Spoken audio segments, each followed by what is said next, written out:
From London to Paris, Paris to New York, ढूंढा तुम्हें मैंने।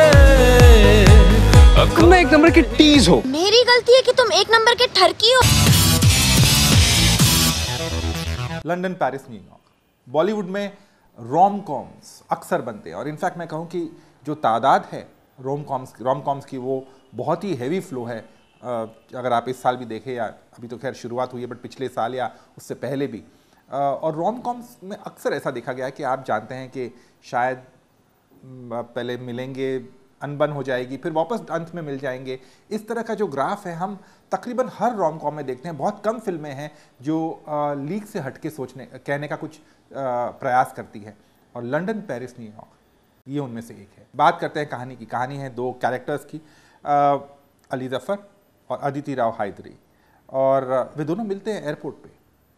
दोनों लंदन एयरपोर्ट पे मिलते हैं, बातें शुरू होती है, फिर दोस्ती होती है। एक दिन साथ में बिताते हैं लंदन में।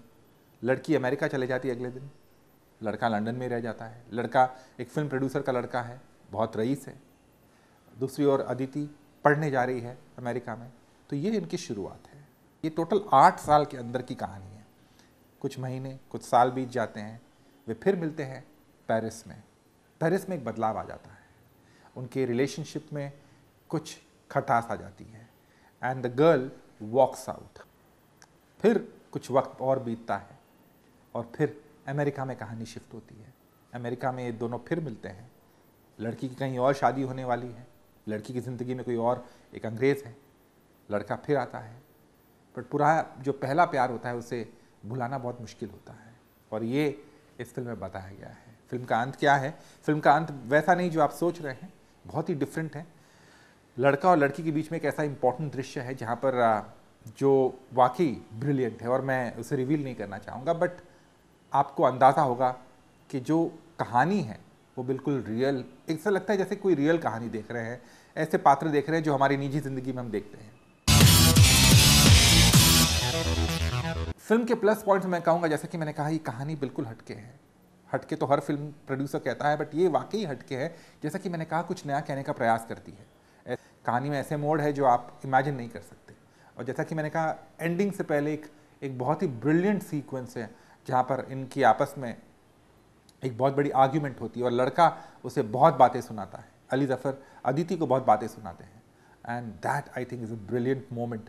जिस तरह से उसे लिखा गया है, जिस तरह से उस सीन को एग्जीक्यूट किया गया है, और जिस तरह से उस सीन को इमोट किया गया है, मतलब उसे एक्ट किया गया है बाय अली ज़फ़र एंड अदिति। अली ज़फ़र खासकर I think deserves distinction marks, brownie points.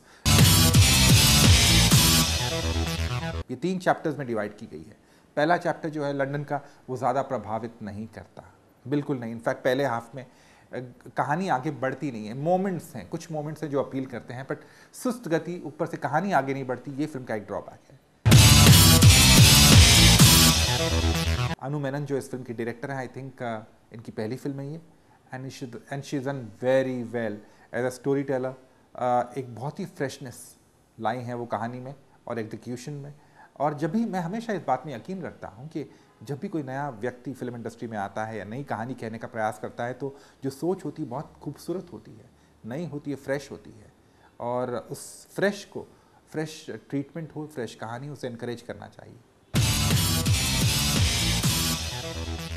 बात करते हैं एक्टिंग की। वेल, 2 एक्टर्स हैं इस फिल्म में, अली ज़फ़र और अदिति राव हायदरी, और दोनों का काम कमाल का है।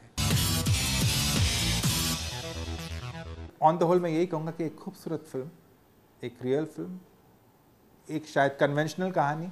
2 लड़के, एक लड़का लड़की मिलते हैं और किस रास्ते पे चले जाते हैं, कैसे उनकी कहानी आगे बढ़ती है, इसे जिस तरह से पेश किया गया है अनकन्वेंशनल तरीके से, यही इस फिल्म की सबसे बड़ी खूबसूरती है। ये फिल्म न सिर्फ यंग को या but also young at heart को भी पसंद आनी चाहिए।